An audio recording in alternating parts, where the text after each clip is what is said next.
Nate, Hi, Carl. thank you for receiving us, Pascal and myself, in the Brinkley facilities.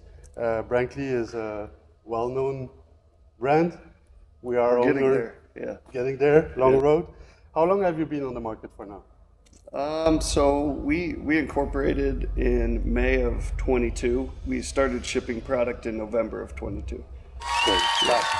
Yeah. Oh, we're young. Yeah, we're young. Okay. And how is it growing for now? How is it for the last 2 years? If you have a quick look back. Oh man, it's actually incredible how much ground our team has covered. You know, both product-wise, but you know what probably gets me most excited is the caliber of our people and our teams. And you know, growing a company as fast as we have, it's challenging, but it's also very rewarding. And I'll tell you, we're having a lot of fun. So that's the main important thing in work every day, to have fun at work. Oh yeah. You got to be able to get out of bed and enjoy what you do. So I tell my kids that. They don't listen to me, but I tell them so. Well, maybe they'll take over in a few years. Who knows? So last time we saw was in Hershey. It was your first Hershey 2 years ago. This year was a new Hershey. What was the kind of the feedback you had from the crowd you've seen there, the new models that you've shown? What was your feeling 2 years later? Oh, well, two things distinctly. I mean, the product reception was very good, but you know, for the first time, we had customers coming in seeking us out. Okay. You know, because for the first couple of years, you know, we had some early adapters that would come in and, you know, they knew who we were, they had watched YouTubes, but for the most part, the question was, who's Brinkley? Yeah. And we would tell them about ourselves. And, you know, this year, by and large, for the most part, customers were coming, knowing who we were, at least something about our reputation, and at least wanted to stop by and see what we were doing at the show, product-wise. And it was a great feeling. One of my other takeaways is that, you know, customers are happy with our products. And, you know, for the most part, the owners that came through have had really good experiences. We're proud to be a Brinkley owner. And it was fun to interact with them and see that firsthand. So.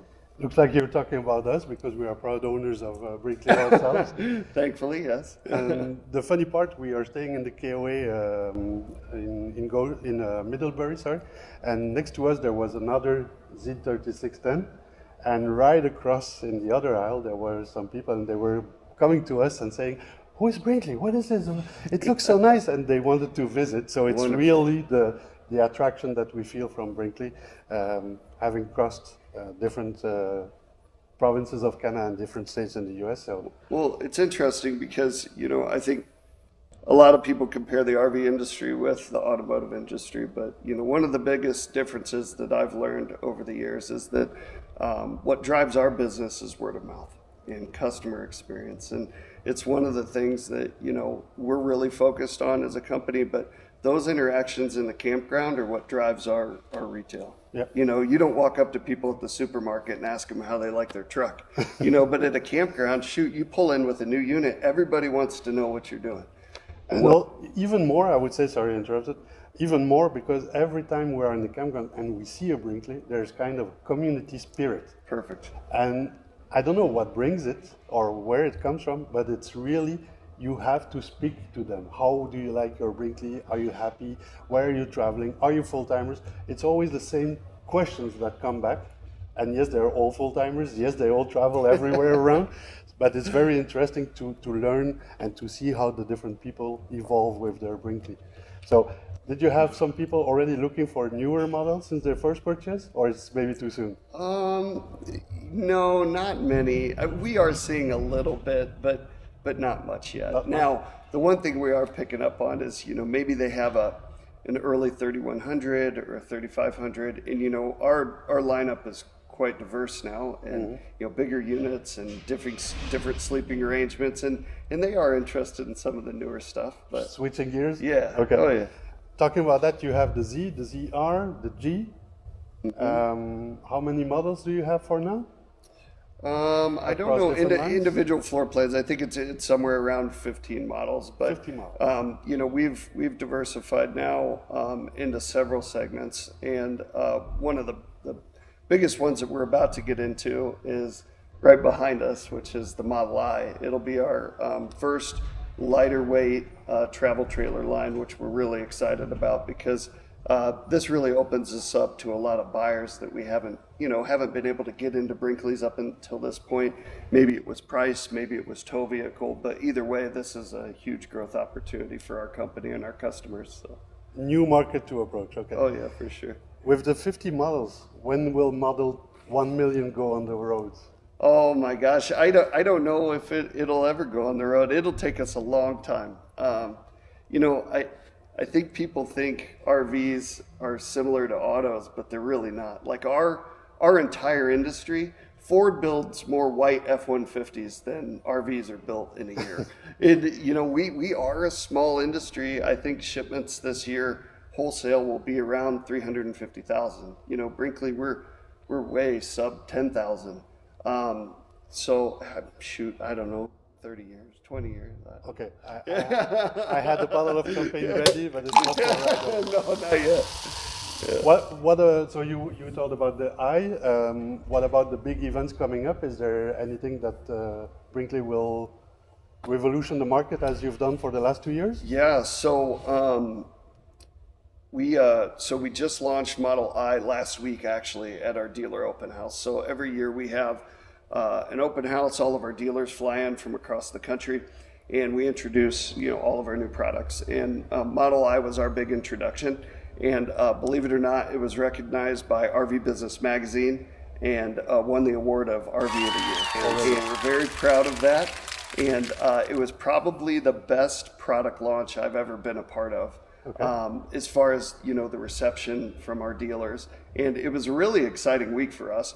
It definitely kind of stole the thunder, but at the same time, the new floor plans that we introduced with Z-Air, G, new paint for G, everything went over exceptional, and I think the dealers left really excited. So I'm excited about the year to come with our product offering. I think it's going to be really well received. So. Yeah.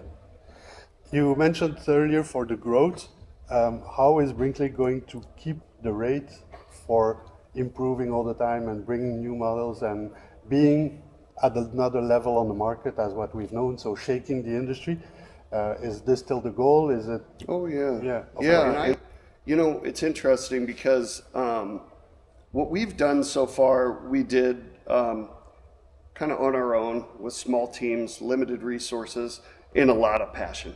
And, the next phase of our company, now that we're getting some mass, you can see kind of our campus growing and stuff, is we actually have depth in our teams now and resources where we can really dive into the next levels of R&D. And I will tell you, as the company grows, I feel like we're getting more passionate about opportunities. And the thing about the RV industry is a lot of our components, parts, building techniques, it's been the same for 20 years. Yeah. So, when we come in, there's unbelievable opportunity for change and innovation. And, I was working with, my right-hand man, Josh, just last night, and we put together kind of an R&D innovation list on what we wanted to do with Model G in the next year. And it's staggering the amount of things we want to get done. So I actually think you'll kind of see the flywheel pick up pace with innovation as we get going. And, I tell our teams, I want to build our units so good that nobody ever has to trade. But I want to come up with so much new great stuff that they want it. They want to trade because they want the new unit. Yeah. So that's the goal. Yeah. So the passion is still there. Oh, yeah. Now, you mentioned different models. For example, Grand Design has gone to the motorhome industry. Is this something that we can expect in the next coming years, or you're not there yet? Yeah, so kind of like with R&D and innovation, we stay close to what we hear from our consumers. We have a good presence on social media. We also have an owner relations department that reaches out to all of our customers. So, we really try to stay in touch with what they want to see from us. And I will tell you, if our customers want us to get into motors, it's definitely something we'll entertain. In saying that, we're going to stay focused on towables for a while. Yeah. I think there's plenty of opportunity in the room. towable segment, and then we'll just kind of have to see, what's on the horizon. So, maybe it would be boats or pontoons or who knows. So. We never know where we go. Yeah. Okay. I had one question also for rallies. So I know we're working with Jason on some of the rallies. Unfortunately, we will not be able to be there this year. What are the plans for rallies? Are you having plans for one official Brinkley rally? Because the ones we have now are unofficial rallies, or as they are called. Is there any plans for this on the near future? We're going to continue supporting the unofficial rallies. I really would have liked to be at the Colorado rally this year, with 70 rigs there, but it was the same week as Hershey, unfortunately, so we couldn't go. But so we'll keep doing that. We will have an Elkhart rally at some point. Right now, we do have it slated for 2025. I think we need to decide as a team if it's something we can support this coming year, or if we need to push it back a year. We are getting bigger, but it seems like the demand on our staff continues to grow, and I just want to make sure we're in a position to make it really great for everybody that comes. So, good. Yeah. We look forward for that. Good. One question: if Nate could speak to the Nate for 2-3 years ago, what would be the message? Well, or your kids. I think starting a company, looking back kind of in my thought process, first of all, it's a lot harder than people think, and it was a lot harder than I thought. Financially, it was also to accomplish what we wanted to. We don't have any outside investors. We don't have any private equity. We own this company ourselves. And, all 5 of us are equal partners in everything, in real estate, in the company. And, the timing of when we launched with COVID and 30-year high inflation was something that, we never expected. And the cost of entry for our company was about double what we planned for. And so, that was a huge hurdle for us to overcome. And then, I never realized how much time it took to really build a great culture, pour into it, nurture it. Like the company that we had in the past, I feel like we had good culture, but it wasn't great. And it's one of those things that, your culture is either going down or it's going up. It doesn't stay static, So as we're running a company, building a company, coming out with new products, to actually make it a great workplace for our people, is a lot bigger undertaking than I ever expected. But it's also the most rewarding part about our business, is to see how meaningful it is to our people. And, I can tell in a second, walking online, if things are going well. I can tell by the way people make eye contact, smiles, partial smiles, how the interaction is versus how it was last week. And we want this to be a great place for people to work. And what it means for you as a customer then is they're prideful in the work they do, and they'll take a little extra time. And, it's not about pushing units out the door anymore. No. It's about being part of something that we're proud of.